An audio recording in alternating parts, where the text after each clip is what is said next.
Hello friends, कैसे आप सब। आज का जो हमारा टॉपिक है क्लासिकल और केन्स के आउटपुट और एम्प्लॉयमेंट के मल्टीपल चॉइस क्वेश्चन है। चलो शुरू करते हैं। पहला क्वेश्चन क्या है।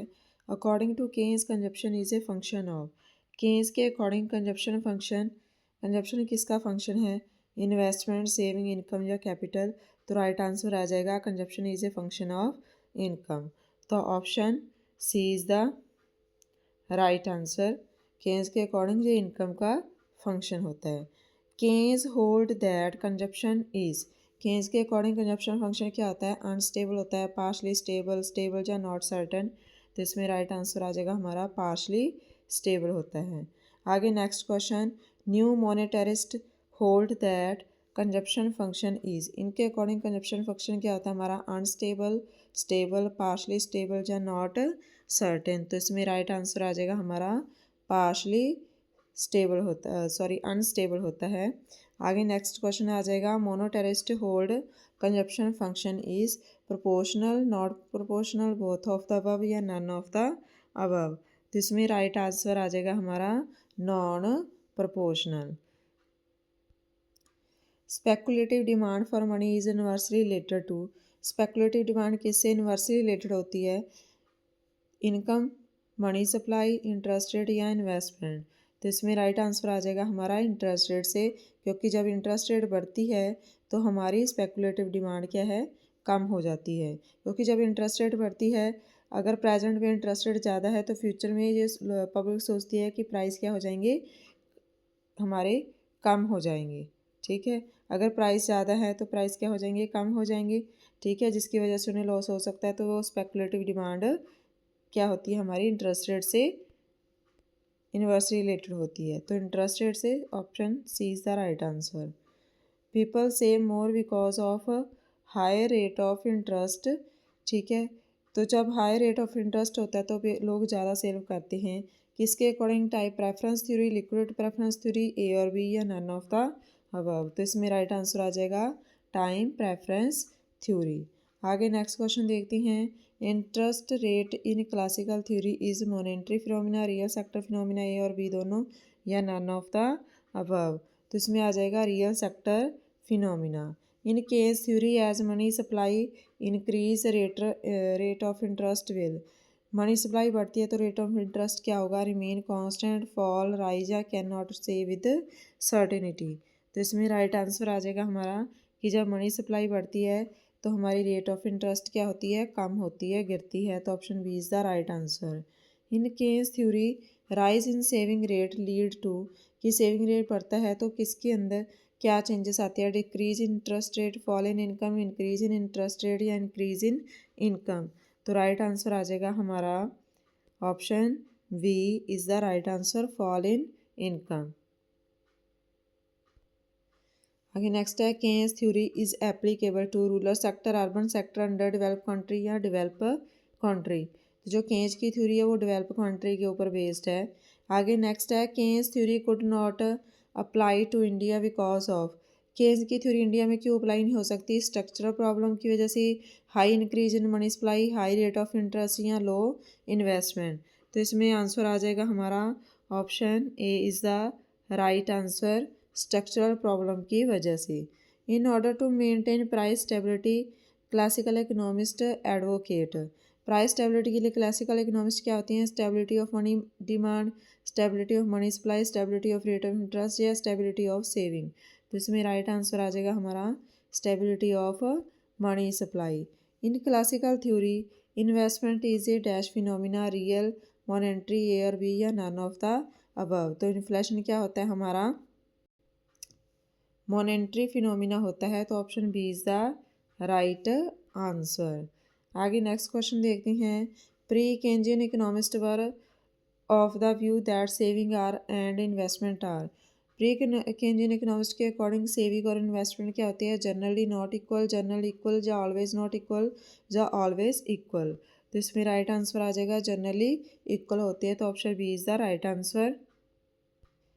Keynes only consider. केन्स के अकॉर्डिंग कौन सा इन्वेस्टमेंट होना चाहिए। इंड्यूस इन्वेस्टमेंट, ऑटोनोमस या दोनों या नन ऑफ द अबव। तो इसमें राइट आंसर आ जाएगा उसके अकॉर्डिंग ऑटोनोमस इन्वेस्टमेंट होना चाहिए। सरकार को क्या करना चाहिए, सिर्फ लोगों को काम देना चाहिए उसको। तो क्लासिकल इकोनॉमिक्स क्या कहते थे कि सरकार को क्या होना चाहिए, इंटरफेयर नहीं करना चाहिए, लेकिन केन्स क्या कहता था कि सरकार को ज़्यादा से ज़्यादा इन्वेस्टमेंट करना चाहिए।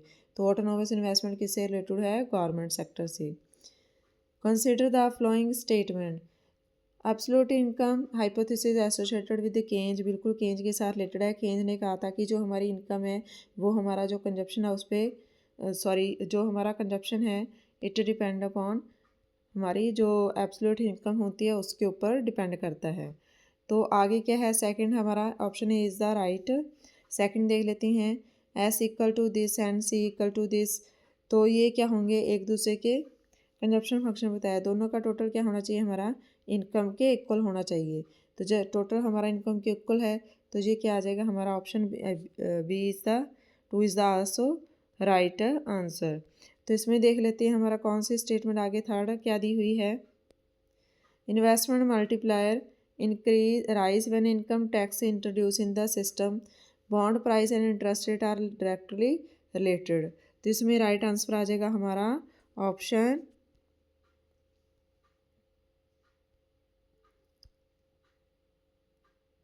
Option A is the right answer, क्योंकि 1 भी सही है और 2 भी सही है, तो दोनों राइट आंसर हैं हमारे। Option A is the right answer. Consider the following statement. According to accelerator model investment demand is proportional to change in GNP। तो फर्स्ट ऑप्शन क्या है हमारा, राइट है बिल्कुल। आगे देखते हैं, investment is a stock concept, ये गलत है। Real rate interest is nominal rate interest plus inflation rate. तो सी क्या आ जाएगा हमारा, थर्ड क्या है हमारा, उसके बाद है ये भी गलत है हमारा। तो आगे नेक्स्ट देखते हैं, higher the real rate interest higher the rental cost. तो फोर्थ ऑप्शन हमारा राइट आ जाएगा। तो फर्स्ट और फोर्थ क्या हमारे राइट हैं, तो कौन सा ऑप्शन आएगा इसमें से, option C is the right answer. Consider the flowing statement. Higher MPC is a higher the multiplier. MPC equal to 1 multiplier value is infinity. Higher the MPC lower the multiplier. तो इसमें कह रहा है कि जितनी MPC ज़्यादा होगी तो हमारा मल्टीप्लायर भी क्या होता है, ज़्यादा होता है। बिल्कुल सही है first statement. When MPC equal to 1 होती है तो मल्टीप्लायर इन्फिनिटी होता है। Option 2 is the also higher the MPC lower the multiplier, ये स्टेटमेंट गलत है। हमारे फर्स्ट और सेकेंड ऑप्शन राइट है, ठीक है। तो option A is the right answer. आगे नेक्स्ट क्वेश्चन देखते हैं, which one of the following saving function correspondent to investment multiplier of 5। 5 के कॉरस्पॉन्डिंग है, इनमें से कौन सा हमारा कंजप्शन कौन सा हमारा इन्वेस्टमेंट मल्टीप्लायर, ठीक है। तो इसमें राइट आंसर आ जाएगा हमारा, पहला क्या है, S equal to -28 plus 0.25, S equal to 0.60 plus 20, -75 plus 60 -40 है 0.75। तो इसमें हमारा राइट आंसर आ जाएगा हमारा option B is the right answer.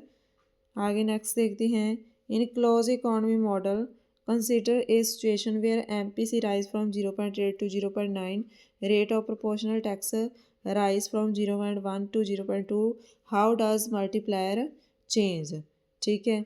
तो मल्टीप्लायर चेंज होगा या नहीं, तो इसमें क्या आ जाएगा हमारा राइट आंसर डी आएगा, क्योंकि इसके अंदर चेंज नहीं होता। अब इसको सॉल्व करके दिखा देती हूँ मैं आपको।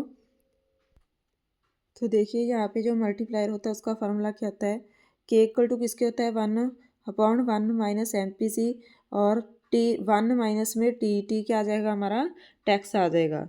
तो ये राइट फार्मूला है। इसके अंदर पहले हम वैल्यू पुट करेंगे हमारी जो पहले वाली हमें इनकम दी हुई है और जो MPC दिया हुआ है। पहले MPC कितना है 0.8 है और टैक्स कितना है हमारा, tax rate income tax rate कितना राइज हुआ है 0.1 था, ठीक है। 0.1 था, इसकी वैल्यू पुट करके इसको सॉल्व करेंगे 25 डिवाइड बाई 7 आ जाएगा इसके अंदर हमारा सॉल्व करके। इसी तरीके से फिर आगे दूसरे की वैल्यू पुट कर लेंगे, जहाँ पे हमने 0.8 लिखा है वहाँ पे हमारा आ जाएगा 0.1 आ जाएगा, 0.1 फिल कर देंगे, और जहाँ पे 0.1 है वहाँ पे चेंज कितना होगा हमारा 0.2, तो यहाँ पे 0.2 करके इसको सॉल्व कर लेंगे। जब इसको सॉल्व करेंगे तो इसमें भी हमारा 25/7 आएगा। इसका मतलब कि इनमें चेंज होने पर भी हमारा मल्टीप्लायर में चेंज नहीं होगा। तो राइट आंसर क्या आ जाएगा हमारा? Option D is the right answer, does not change. Okay, आज के जो मल्टीपल चॉइस क्वेश्चन है हमारे यहीं तक थे। आगे नेक्स्ट और क्वेश्चन लेके आऊँगी आपके लिए। प्लीज़ वीडियो को ज़्यादा से ज़्यादा लाइक करें, शेयर करें एंड सब्सक्राइब करें मेरे चैनल को। Thank you.